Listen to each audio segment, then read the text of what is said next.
Hello friends, welcome back to my channel. ட்ராமாக்குள்ள போறதுக்கு முன்னாடி மறக்காம இந்த வீடியோக்கு ஒரு லைக் போட்டுருங்க. சரி, வாங்க ட்ராமாக்குள்ள போயிடலாம்.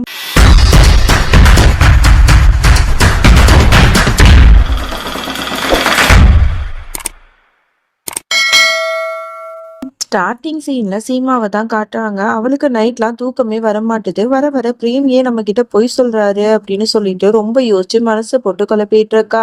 அதோட அடுத்த நாள் ஆகுது. எனக்கு இல்லாம பவி வந்து பூஜை எல்லாம் பண்ணிட்டு எல்லாருக்கும் இதெல்லாம் வந்து பண்ணிட்டு இருக்கா. இதெல்லாம் பாக்குறவங்களுக்கும் பயங்கரமா அதிர்ச்சியா தான் இருக்கு. என்னடா அது இவெல்லாம் பண்ண மாட்டாளே அப்படின்னு.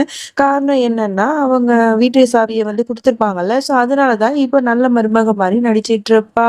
அதுக்கப்புறம் வந்து ஒரு பணத்தை தூக்கி இதை போயிட்டு நீ வந்து லாக்கர்ல போய் வை அப்படின்னு சொல்லிட்டு பாட்டியும் கொடுக்குது. அவளும் அதை எடுத்து உள்ளாக்க வைக்கிறா. வச்சுட்டு அவளுக்கு ரொம்ப சந்தோஷமா இருக்கு. எப்படி இந்த சாமி நமக்கு கிடைச்சிருச்சு அப்படின்னு சொல்லிட்டு ரொம்ப சந்தோஷப்படுறா. அதோட இங்க ரோகிணி சித்தார்த்தை தான் காட்டுறாங்க. அவங்க ரெண்டு பேரும் மறுபடியும் ஜாலியா சுத்தி பார்க்க வரும்போது அங்க ஒருத்தவர் வந்து இந்த மாதிரி எல்லோரோட காதல் ஜோடிகளோட படத்தெல்லாம் வரைஞ்சிட்டு இருப்பாரு போல. அதை பார்த்துட்டு ரோகிணி ஆசைப்படுறா. உடனே சித்தார்த் ரோகிணி ரெண்டு பேரும் அழகா உட்காந்துக்கிறாங்க. அதுக்கப்புறம் வந்து அவனும் அழகா வந்து வரைஞ்சு காட்டுறாரு. அதை பார்த்த சித்தார்த் ரோகிணிக்கு ரொம்ப சந்தோஷமா இருக்கும். ரொம்ப அழகா வரைஞ்சிருக்கீங்க அப்படின்னு சொல்லிட்டு பேசிட்டு இருக்காங்க. அப்பதான் சித்தார்த்துக்கு வந்து கால் வருது. ஆபீஸ் விஷயமா ரொம்ப டென்ஷனா இருக்கான். எனக்கு முக்கியமான வேலை இருக்கு, நீ இங்கேயே உட்காரு, நான் வந்துடுறேன் அப்படின்னு சொல்லிட்டு அவன் அங்கேருந்து போயிடுவான். இங்க வந்து ரோகிணியும் அவனுக்காக ரொம்ப நேரம் வெயிட் பண்ணிட்டு இருப்பா. அப்படியே எங்க வீட்ல தான் காட்டுறாங்க. இந்த மாதிரி சீமாவோட ஃப்ரெண்டு தான் சீமாக்கு கால் பண்ணி பேசிட்டு இருப்பா ரொம்ப நேரமா. அதை கேட்குற சீமாக்குமே ரொம்ப சந்தோஷமா இருக்கும். ரொம்ப மனசு விட்டு பேசிட்டு இருப்பா. அதோட இங்க பவி வந்து சும்மா இருப்பாளா. அந்த சாவியை எடுத்துட்டு மறுபடியும் லாக்கருக்கு போயிட்டு அதை கதவை திறந்து பாக்குறா. அதுல நிறைய ஜுவல்ஸ் எல்லாம் இருக்கு. அதை பாக்குற அவளுக்கு பயங்கரமா அது எடுக்கணும் போல இருக்கு. அதை நைஸா ஆட்டை போலான்னு போகும்போது கரெக்டா வந்து உமா அங்க வந்துருவா. என்ன பவி இங்க பண்ணிட்டு இருக்க, எனக்கு எல்லாம் தெரியும் நீ என்ன பண்றது அப்படின்னு சொல்லும்போது, ஓகேக்கா நீங்க இப்பெல்லாம் பண்ணாதீங்க, நான் ஒரு செட் எடுத்துக்கிறேன், நீங்க ஒரு செட் எடுத்துக்கோங்க, இப்ப என்ன குறைஞ்சு போச்சு அப்படிங்கிற மாதிரி ரெண்டு பேரும் பிளான் போட்டுட்டு இருக்கா. அப்ப வேலைக்காரன் வந்து இந்த மாதிரி சீக்கிரமா வாங்க பாட்டி கூப்பிட்டாங்கன்னு சொல்ல, ஓ அப்படியா அப்படின்னு சொல்லிட்டு இவளும் வரும்போது அந்த சீமாவும் வந்து சொல்ற, அந்த பாருங்கக்கா, என்ன நீங்க லாக்கரை வந்து அப்படி திறந்து வச்சிருக்கீங்க, சீக்கிரமா அதை லாக் பண்ணுங்க அப்படிங்கிற மாதிரி சொல்லிட்டு இருக்கா. உடனே வந்து ஓகே ஓகே பண்றேன் அப்படின்னு சொல்லிட்டு பவியும் சலிச்சுக்கிட்டே வந்து லாக்கர்ல வந்து சாவியை போட்டு லாக் பண்ணிட்டு வருவா. அப்ப அந்த பணத்தை வந்து கீழே போட்டுருவா தெரியாம. அது கவனிக்காமையே இருந்துருவா. அதோட இங்க சித்தார்த்தும் வந்து ரூமுக்கு வந்து அப்பாடா ஒரு வழியா மேல முடிஞ்சிச்சு அப்படின்னு சொல்லிட்டு உட்காடுறான்.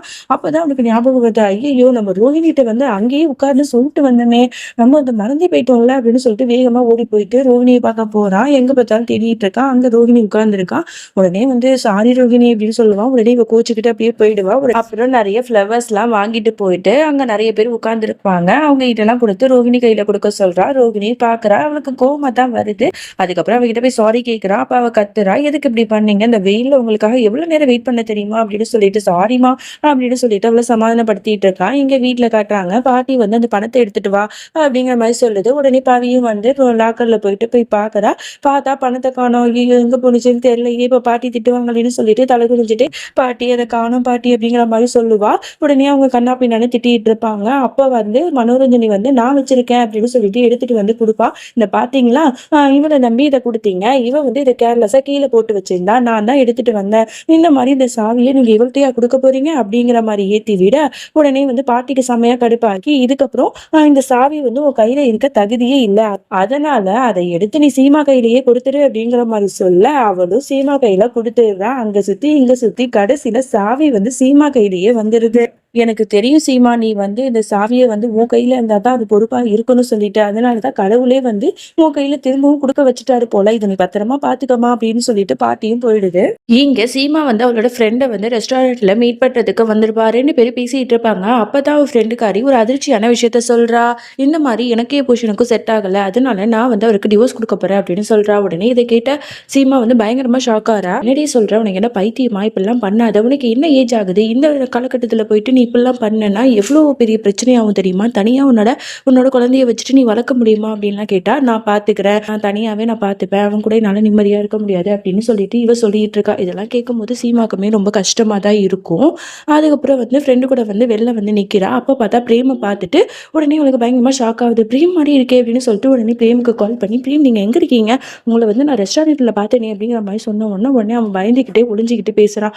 இல்லையே அதெல்லாம் இல்லையே, நான் வந்து ஆஃபீஸ்ல தான் இருக்கேன், என்ன சீமா உளறிட்டு இருக்க? நான் வந்து வேலையாக இருக்கேன், நான் எப்படி ரெஸ்டாரண்ட்டுக்கு வர முடியும்? நீ எங்கே போனாங்க அப்படின்னு கேட்டால், இல்லை நான் என்னோட ஃப்ரெண்டை பார்க்கறதுக்காக வந்தேன், அப்போ தான் உங்களை கவனித்தேன், உண்மையை சொல்லுங்கள், நீங்கள் அங்கே தான் இருக்கீங்களான்னு கேட்டேன். என்ன நீ இப்படிலாம் பேசிகிட்டு இருக்க? நான் உண்மையை தான் சொல்கிறேன் அப்படின்னு சொல்லிட்டு அப்படியே திரும்புவான். ஒரு கிளாஸ் வந்து அப்படி தள்ளி விட்டுருவானா, உடையிற சத்தம் கேட்கும். என்னாச்சு பிரேம், ஏதோ சவுண்டு கேட்குது அப்படின்னு கேட்பா. இல்லை அதெல்லாம் ஒன்றும் இல்லை அப்படின்னு சொல்லி சமாளிச்சுட்டு அவகிட்ட பேசிகிட்டே காரில் வேகமாக போவான். உடனே சரி சீமா நான் அப்புறம் பேசுகிறேன் அப்படின்னு சொல்லிட்டு வச்சிருவான். நல்ல வேலை சீமாக்கு எதுவுமே தெரியல அப்படின்னு சொல்லிட்டு இவன் பேசிகிட்டு இருக்கான். எதுக்கு வந்து சீமாட்ட வந்து இப்படிலாம் மறைக்கிறான் அப்படின்னு சொல்லிட்டு ஒன்றுமே புரியலை. இங்கே சீமாக்கு வந்து ஒரே குழப்பமாக இருக்குது. பிரேம் வந்து எப்படி வந்து இப்படிலாம் பொய் சொல்கிறாரு, என் கண்ணுக்கு முழுசாக இப்போ தானே நான் அவரை பார்த்தேன், அவர் வந்து ஏதோ பொய் சொல்கிற மாதிரி என் மனசுக்கு தோணிக்கிட்டே இருக்கே, ஏதோ தப்பாக இருக்குங்கிற மாதிரி இங்கே சீமாவும் யோசிச்சுட்டு இருக்கா.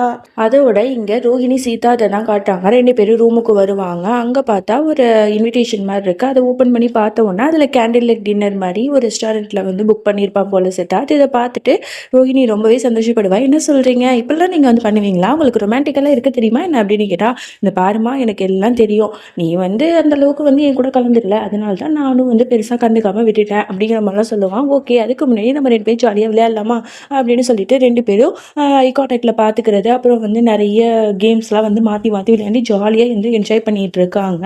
அதோட எங்கள் சீமாவை தான் காட்டுறாங்க. அவள் மனசை போட்டு குழப்பிக்கிட்டே இருக்கா. ரொம்ப நேரமாக பிரேமுக்காக வெயிட் பண்ணுறா. அதோட பிரேமும் வரா, வந்து இவகிட்ட ரொம்ப ரொமான்டிக்காக ஜாலியாக பேசிக்கிட்டு இருக்கான். இவளுக்கு என்ன சொல்கிறதுனே தெரியல. இவளும் நார்மலாக பேசிட்டு போயிடறா. அதுக்கப்புறம் பார்த்தா இவளுக்கு வந்து அழகான ஒரு நெக்லஸ் வந்து கிஃப்ட் பண்ணுறா. இது எப்படி இருக்குது அப்படின்னு சொல்லிட்டுலாம் கேட்குறா. இவளுக்கும் அதை பார்த்த உடனே அப்படியே மனசுலாம் வந்து விட்டு போயிடுது. நம்ம சந்தோஷப்படுறா. அப்போ தான் அவன் ஃப்ரெண்டுக்காரி சொன்னது ஞாபகம் வருது. இந்த புருஷக்காரங்களை நம்பவே கூடாது, ஏன்னா அவனுங்க வந்து ஏதாவது தப்பு பண்ணிட்டு அதை மறைக்கணுங்கிறதுக்காக தான் நம்மளுக்கு வந்து gift கொடுப்பானுங்க, அப்படிலாம் என் புருஷன் பண்ணா, அதனால தான் நான் அவனை விட்டு பிரிஞ்சுட்டேன் அப்படிங்கிற மாதிரிலாம் சொல்லியிருப்பா. இதெல்லாம் நினச்சி பார்த்துட்டு ஒரு வேளை இவர் வந்து ஏதோ விஷயத்த மறைக்கிறதுக்கு தான் அப்படி பண்ணுறாரோ அப்படின்னு சொல்லிட்டு இவளும் யோசிச்சுட்டு இருக்கா. அதுக்கப்புறம் இங்கே சித்தார்த் ரோஹிணி 2 பேருமே வந்து ரெஸ்டாரண்ட்டுக்கு போகிறாங்க சாப்பிட. அப்போ தான் வந்து சித்தார்த் சொல்கிறான், இப்போ வந்து நம்ம ஒரு போட்டி வச்சுக்கலாம், எனக்கு பிடிச்சதை நீ சாப்பிடு, உனக்கு பிடிச்சதை நான் சாப்பிட்றேன் அப்படின்னு சொல்கிறான். உடனே ரோஹிணியும் அந்த இதுக்கு வந்து ஒத்துக்கிறா. அப்போ வந்து ஒரு ட்ரிங்க் எடுத்துகிட்டு வந்து ரோஹிணி கிட்ட வந்து கொடுக்குறாங்க. அவளும் அதை வந்து ஃபுல்லாக வந்து குடிக்கிறா. அவளுக்கு குடிக்கும் போது கசக்குது. ஐயோ நல்லாவே இல்லை, இதெல்லாம் வந்து உங்களுக்கு பிடிக்குமா என்ன அப்படின்னு கேட்டால், அதெல்லாம் குடிச்சு தான் அவனு என்ன நீ தோத்துருவ வீட்டில் அப்படிங்கிற மாதிரி சொல்லும்போது ஓகே அப்படின்னு சொல்லிட்டு அவளும் ஃபுல்லாக குடிக்கிறா. அதில் வந்து ஒரு பாங்கு கலந்துருக்குமா என்னன்னு தெரியல, நல்ல போதையாயிடுது. உடனே வந்து பைத்தியக்காரி மாதிரி உளர ஆரம்பிக்கிறா. ரொம்ப ஒரு மாதிரி தொண்ணு பேசிக்கிட்டே இருக்கா. எல்லாரும் ஒரு மாதிரி பார்க்குறாங்க. இவனுக்கு ஒரு மாதிரி இருக்கு, ஐயோ இதில் என்ன இந்த ஜூஸில் கலந்தாங்கன்னு தெரியலையே அப்படின்னு சொல்லிட்டு முடிச்சிட்டு இருக்கான். அதோட இந்த பாட்டை நம்ம முடிச்சுக்கலாம். இதுக்கப்புறம் என்ன நடந்துச்சு அப்படின்னு சொல்லிட்டு நம்ம நாளைக்கு பார்க்கலாம். இந்த எபிசோட் எப்படி இருந்துச்சு அப்படின்னு சொல்லிட்டு மறக்காம கீழே கமெண்ட் பண்ணுங்க. பாய்.